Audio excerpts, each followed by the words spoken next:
Star studies में आप लोग का स्वागत है। आज का टॉपिक है अप्लाइड मैकेनिक्स, जो एमसीक्यू क्वेश्चन इस पॉलिटेक्निक सेमेस्टर में इस बार पूछे जाने वाले हैं बीटीयूपी की तरफ से। तो उस एमसीक्यू क्वेश्चन को आज हम लोग देखेंगे। अप्लाइड मैकेनिक्स का चैप्टर 7 है, जो मशीन गुरुत्व केंद्र, जो सेंटर ऑफ ग्रेविटी के रिलेटेड है।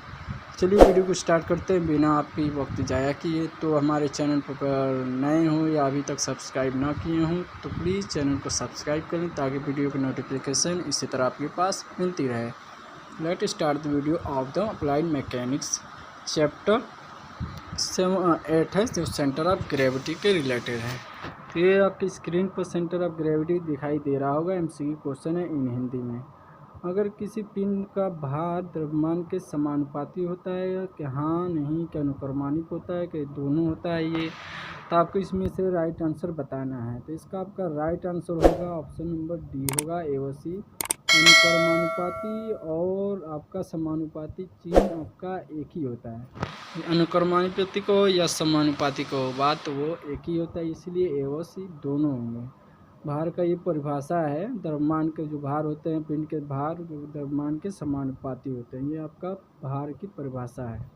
क्वेश्चन नंबर 2 देखिए, वह बिंदु जहां पिंड का संपूर्ण भाव संकेंद्रित मतलब सेंटर, मतलब जो संकेंद्रित मतलब ये होता है एक जगह इकट्ठा होना।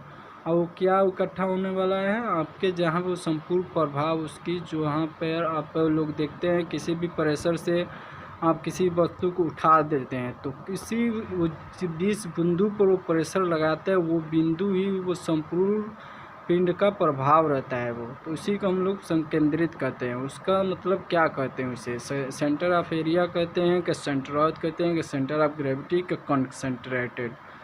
तो आपका इसका राइट आंसर होगा क्वेश्चन नंबर 2 का ऑप्शन नंबर ए आपका राइट आंसर होगा। सेंटर ऑफ एरिया कहते हैं उसे, ठीक है। गुरुत्व मतलब गुरुत्व क्षेत्र कहते हैं। क्वेश्चन नंबर 3, कोई भी आकृति केंद्र को क्या कहते हैं? आकृति के केंद्र को मतलब त्रिभुजाकार, आयताकार, वर्गाकार के केंद्र को आकृति को क्या कहते हैं? सेंटर ऑफ एरिया कहते हैं, कि सेंट्रॉइड कहते हैं, कि सेंटर ऑफ ग्रेविटी कहते हैं, कि कंसंट्रेट कहते हैं। तो ऑप्शन नंबर बी आपका केंद्र कहते हैं, सेंट्रॉइड। क्वेश्चन नंबर 4 देखिए, यदि पिंड का घनत्व समान या सर्वांगसम नहीं है, मतलब किसी पिंड का घनत्व मतलब उसमें कोई लकड़ी भी हो, मतलब मिश्रित धातु पिंड मतलब हो, मिश्रित कई धातुओं से या कई ऑब्जेक्टों से मिलकर बना हो, उसका मान मतलब समान नहीं है, वो कई धातु से मिलकर बना है, तो उसका केंद्रक बताना है और गुरुत्व केंद्रक कहाँ होगा। एक ही बिंदु पर होगा कि अलग अलग बिंदु पर, एक ही जगह पर? तो इसका राइट आंसर होगा अलग अलग बिंदु पर होगा आपका, जब उसका घनत्व समान या सर्वांगसम नहीं होता है। तो क्वेश्चन नंबर 5 देखिए, एक रेखा पर अनेक समतलीय बिंदु भारों की सूत्र क्या होता है? y = इतना कि x = इतना। तो आपका राइट आंसर होगा ऑप्शन नंबर सी, दोनों। y बार इतना निकालते इस सूत्र से निकालते हैं और x बार इस सूत्र से निकालते हैं। w आपका भार है, m आपका द्रव्यमान है और x आपकी दूरी है। क्वेश्चन नंबर 6 देखिए, किसी समतल क्षेत्र का CG का x व y बार का सूत्र क्या होता है? x A1 x2। तो आपका भी राइट आंसर इसमें होगा ये ऑप्शन नंबर सी ही होगा, दोनों। x बार इस सूत्र से निकालते हैं, y बार इस सूत्र से। A1 आपका उस जो पिंड रहता है, जो क्षेत्र रहता है, उसका एरिया है, x1 उसकी दूरी है, ठीक है।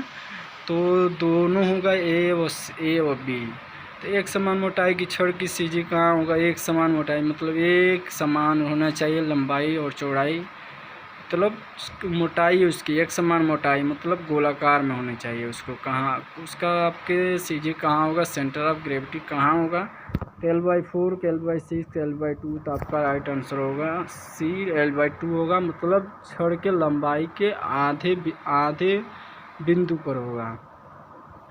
अब बताइए, वर्ग आयत समांतर चतुर्भुज की सेंटर ऑफ ग्रेविटी कहाँ होती है? B/2। बी आपकी बेस आधार है, ए आपकी लेंथ है, उसकी लंबाई है।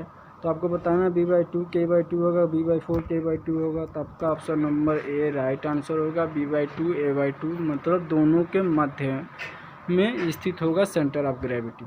क्वेश्चन नंबर 9 देखिए, किसी त्रिभुज के आधार से CG कहाँ होगा? तो उसकी पूरी एच रहता है और आधार से आपकी उसकी सेंटर ऑफ ग्रेविटी की दूरी कितनी रहेगी, तो उसका रहेगा आपका h/3 रहता है, और ऊपर से 2h/3 रहता है आपका।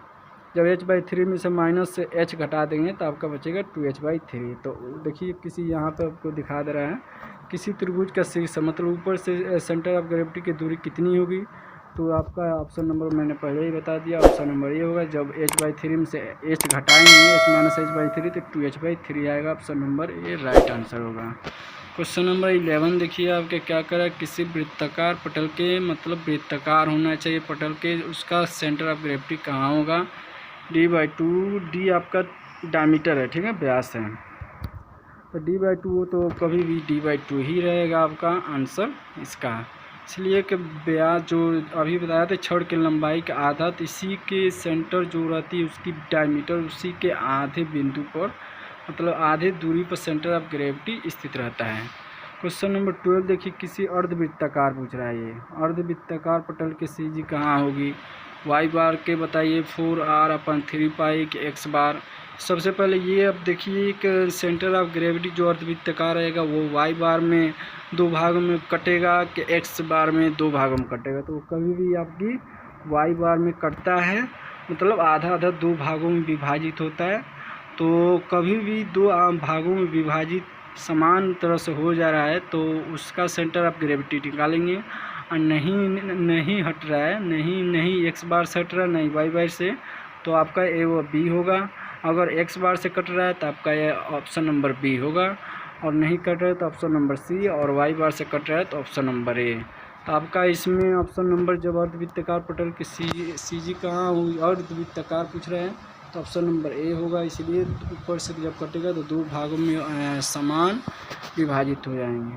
क्वेश्चन नंबर 13 देखिए, वृत्त के 1/4 पटल के सीजी कहाँ होगा, वृत्त के 1/4 तो 4r/3π होता है, ठीक है, 4r/3π आपका राइट आंसर होगा। क्वेश्चन नंबर 14 देखिए, किसी समबलाकार पटल का सीजी कहाँ होगा, समबलाकार आपकी बताना है इसमें, तो ऑप्शन नंबर आपका इसमें राइट आंसर होगा, option number A right answer होगा। 2a + b, ए आपकी भुजा है, ए और बी भुजा है, एच आपकी ऊंचाई है, और वाई बार से दोनों का मान 1-2 समान भागों में कटेगा। क्वेश्चन नंबर 15, एक गोला का सीजी कहाँ होगा, सेंटर ऑफ ग्रेविटी उसका भी d/2 ही होता है, d/2 ही होगा उसका भी।